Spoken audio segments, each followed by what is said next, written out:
Welcome, Louis C.K.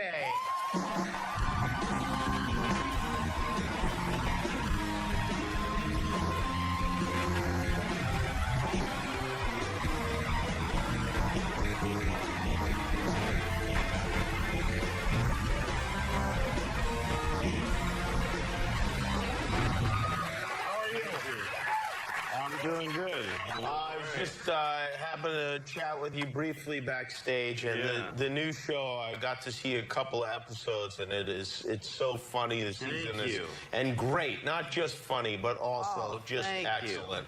Thank you, Louis C.K. Oh, you're welcome. You're welcome. One thing, though, it surprises me because I would not have guessed this about you. Yeah, I'm kind of fat when you known you for a while. Is in a way, you've revolutionized how things are viewed and sold on the internet. Right. You started with your stand-up special. Yeah. Which you offered exclusively on my website at louisck.com, and it was a stand-up special that I shot and put out on the site for $5, and made it easy to steal and just asked people not to, and we made $1 million in like 10 days. It worked. Yeah, it really worked. It's weird. Remarkable. It's weird. I don't think that would work for everyone. No, maybe not. I think if I asked people not to steal, they'd come and take everything out of my house. Yeah. But for you, people decided not to steal. It sits there and it just sells, and people enjoy it, and it's cheap. It's $5. It's like if you steal something worth $5, you're a real. And I also made it very easy. People don't have to get emails. There's no company that there's nothing to join. There's no mailing list. They don't sign you up. Unless you want it. You have to really want it. Now, what you've done with your concert tour is interesting, too, because the tickets can only be purchased on your website. Yeah, we did exactly the same thing. I'm going on tour starting in October all over the country and in theaters. But you can only buy tickets on my website. So it's the same. They're cheaper, and all those crazy ticket charges, they're just gone. We got rid of those. And maybe even the best thing about it, I think, is that people can't really scalp the tickets. You don't have to go through ticket brokers because you have to be the person. If you buy the tickets, they check and make sure you're the guy. You got to actually call me at my house and say, I sold it to this dude. And we have a clause that's not in the terms and conditions thing that nobody reads. It's right over the buy button. It says, if you sell this for more than the price, then you will turn it off. We'll kill this ticket. Right. We'll give you your money back, but we'll cancel the ticket. So, and there's some sites where we'll be able to do that. I've got guys doing it. We've got like a little thing of these cops that are it's really fascinating and weird, but it won't work 100% of the time. But if you buy a ticket from somebody for more than $45, which is what all our tickets are, it might die before you get to the show. Yeah. It's a risk. But when you get to the venue, they'll just go, that's no good. This ticket is no good, and you're screwed out of your money. That's right. So I would not imagine you being so tech savvy. Are you into technology and that sort of thing? Well, some of it is too much, Like I don't have an iPhone. I had an iPhone, and it's just so absorbing. It's just like having a pencil that can, it's just I just want to write something down. I don't want a whole panoramic experience. And I think people are a little naive about it, what they're giving away, because like people are so excited to have geotags that there's a company that always knows where you are. Like, what are you nuts? Yeah. And there's a new thing, the cloud. They want you to go to the cloud. And they're selling it as a great idea. You don't need your stuff. Just give it to us. We'll keep it on the cloud. It's fine. You don't have to. And you're like, really? But those are my pictures and we'll keep it on the cloud. You pay a little rent to have it up on the cloud. And the way they're going to talk you into this is that you get to have a smaller device. because you don't need to keep the stuff on it. You understand? That's why, okay, like this, somebody gave me this iPhone. This is what an iPhone is right now, okay?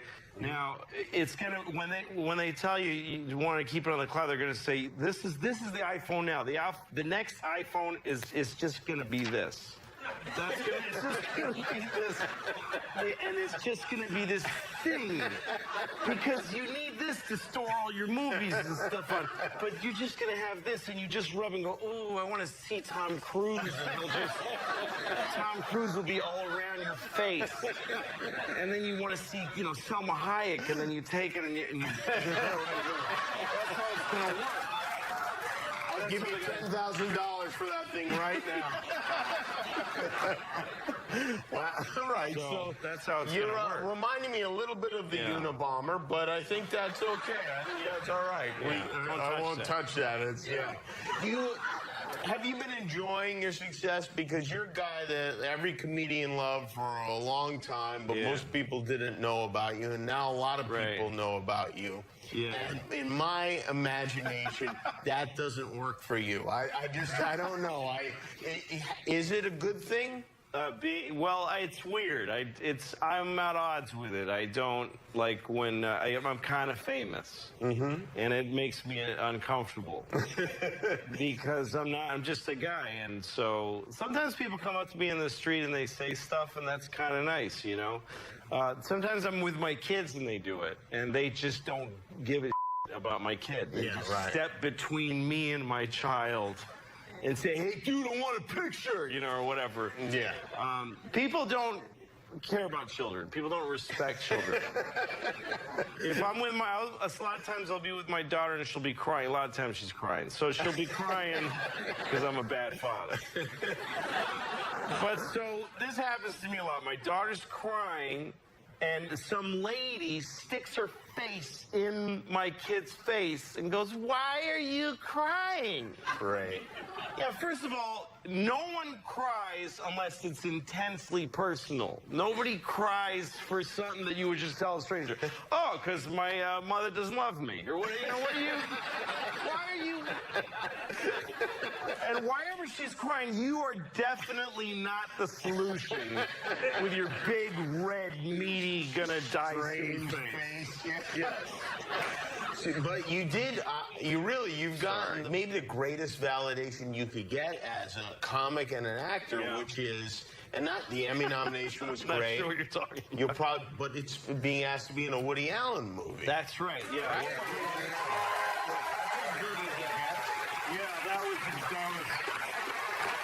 That was really nice, yeah. And how did that work exactly? Well, I grew up loving Woody Allen. He's the greatest to me, and he's a real, he's just a beacon artistically. You can see that love in your show, I think, certainly. Yeah.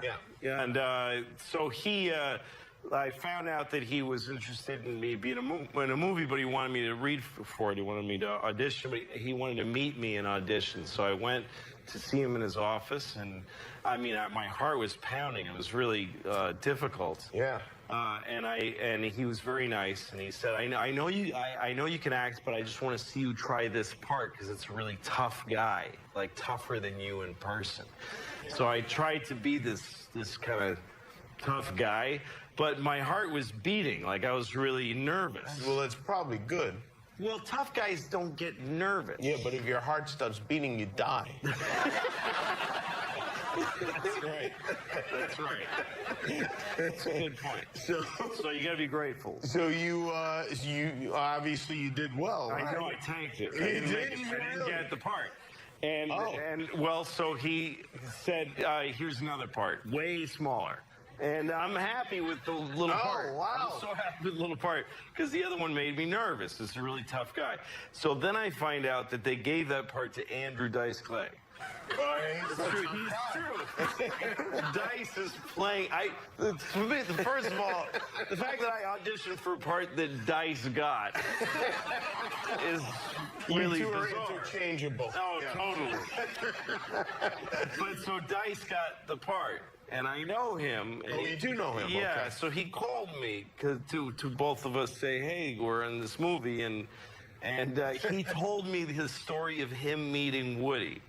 And it was the greatest pleasure for me because he did himself and Woody. Like, he did his own character, and then he did a beautiful Woody Allen impression. Really? Yeah, so he's like, talking to Woody, and I got these sideburns, you know, big sideburns. And Woody says, would you mind shaving the sideburns? Is that much of a problem? And I'm like, Woody, I'll do anything for you with what I got. Oh, and my retinas are bothering me. And yeah, my retinas too. Hey, yeah. Who do you think they are, Andrew? Take a break.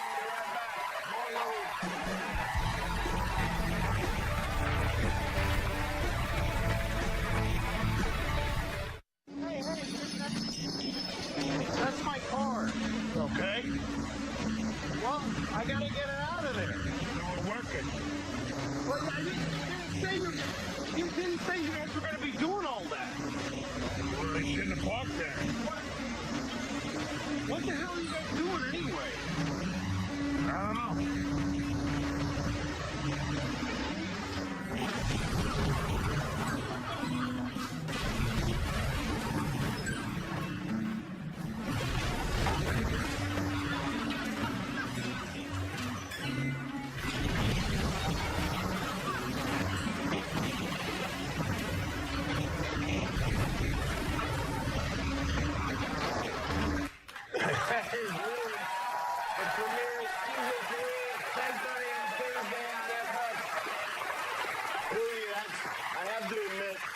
Hilarious. I also find it kind of heartbreaking when I see a car get destroyed on television or in the movies. Yes. Well, you know, it's funny. Usually there's picture cars, and when you want to destroy a car on TV, they go get you a car that the engine's dead, but the car looks okay. Right. So it's usually, it costs about $700 for like a, Ford Taurus, 92 Ford Taurus, But I know all these prices. But the character in the show that I am, it's me, drives a Infiniti, a black Infiniti of the current model era. So when you want something specific, you got to just get the car. So we just bought. You bought an Infiniti. Yeah, that laugh was $11,000. You got to get that shot right. Yeah, exactly. We had one take too. It's funny that you had to have an Infiniti, and yet on your show, like, we'll look back and like your neighbors are different people, and the cast, you'll change a cast member randomly. I've had 2 different moms on the show. I have 3 different sister characters that have come and gone, and a brother who has only been in 1 season. He's gone. In the second episode, but it's not like I kill the characters. It's like they never existed. They just suddenly are different people. In the second episode, your ex-wife. Yeah, first time I've had an ex-wife. Is African American. Yes. Which neither of your daughters. No, they're extremely white. Very, very white. Yeah. Well, my wife is played by a black woman, Susan.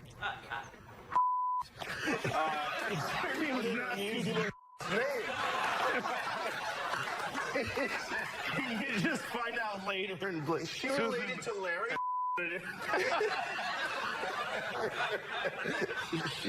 Yes, I feel horrible. She's so good. Anyway, she's really good. And so she was good enough to play the person, and I didn't care. And as far as her being black, the only thing that, she's very different from my ex-wife in real life. My ex-wife and I have a great relationship. I feel lucky that I'm raising kids with her. I really do. But this woman is harsher on the show, and she's puts a lot of pressure on me. Like, she's a professional, and she wants me to kind of step up. So there's a scene there later in the season where she's trying to get me to get a real job.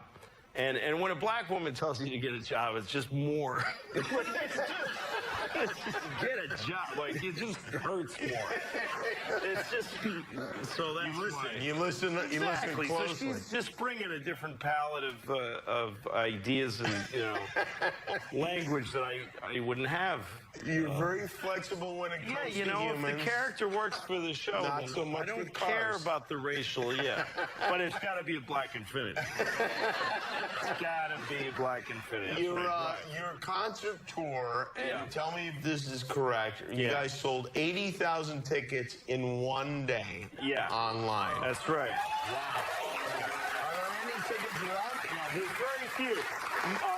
15 shows sold out. We were adding shows in every city, and more than half the shows are sold out. We've made, I think, we grossed like $4 million, and it just keeps going. So it'll be sold out in like a week. But then I got to do the shows. And then you got to do the shows. Yeah. All right. Well, if you want a last chance at Louis' shows, you go to louisck.com or louisck.net. Either one, louisck.com or net. Doesn't It's matter. Louis, no E on it, but Yeah. the show is called Louis with an E. That's He's right. a very confusing man, but funny. Third season premiere.